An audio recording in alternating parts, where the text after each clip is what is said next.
Saludos a todos, les habla la licenciada Jaycee Castillo, maestrante en orientación de la sexología.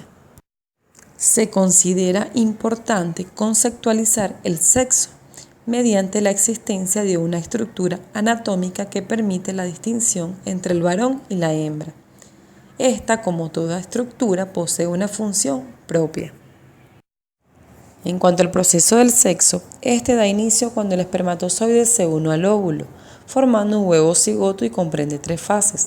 La primera de ellas es la fase de determinación, que se inicia en la segunda semana y es conducida por 2 factores: el cromosómico, que posee 23 pares de cromosomas, 22 autosomas y es denominado XY o XX, y el factor genético, constituido por miles de genes, siendo estos los más importantes para la determinación del sexo, ya que dirigen el desarrollo de las gónadas, indiferenciando a ovarios y testículos. De acuerdo con la configuración XX, se desarrollan ovarios y cuando es XY, se desarrollan testículos. Tenemos una segunda fase llamada diferenciación, que da inicio en la semana 9 con la identificación de la gónada testicular, que liberan testosterona, provocando la formación del pene, y la gónada ovárica, que secretan estradiol y progesterona, las cuales provocarán la formación del clítoris, labios mayores y menores.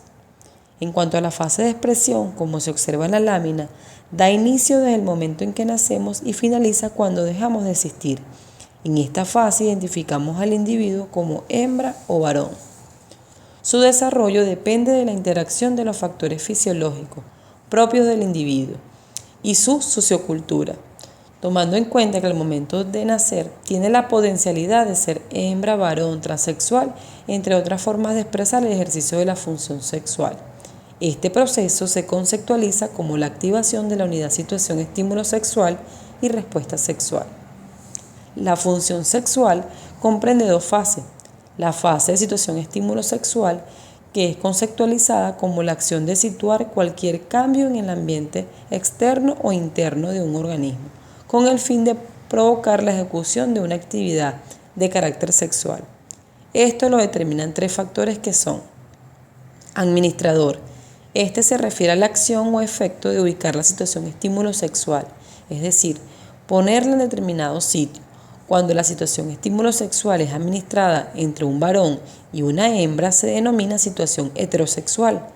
Cuando es entre 2 varones o 2 hembras, es denominada situación homosexual.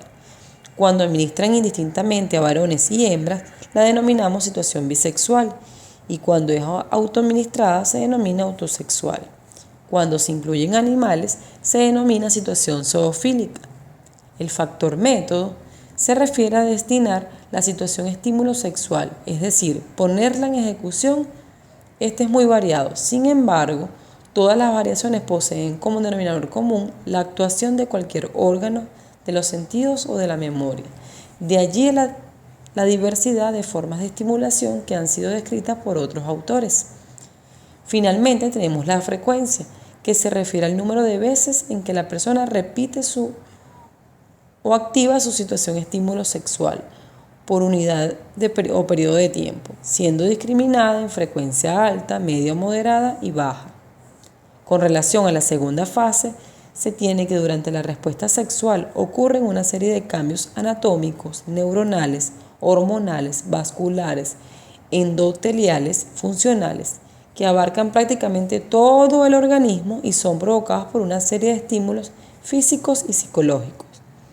Todos estos cambios se producen siempre en cualquier tipo de activación de la situación estímulo sexual.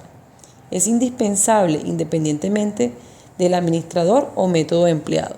La respuesta sexual se caracteriza por la presencia de 4 fases: el deseo, excitación o meseta, orgasmo y resolución. Es importante resaltar que intervienen las dimensiones ambientales, biológicas, psicológicas y sociales. La sociocultura, a través del aprendizaje de conceptos, valores, actitudes y conducta, permiten que el individuo se desarrolle y pertenezca o no al sexo con el cual ha sido identificado. Gracias por su atención.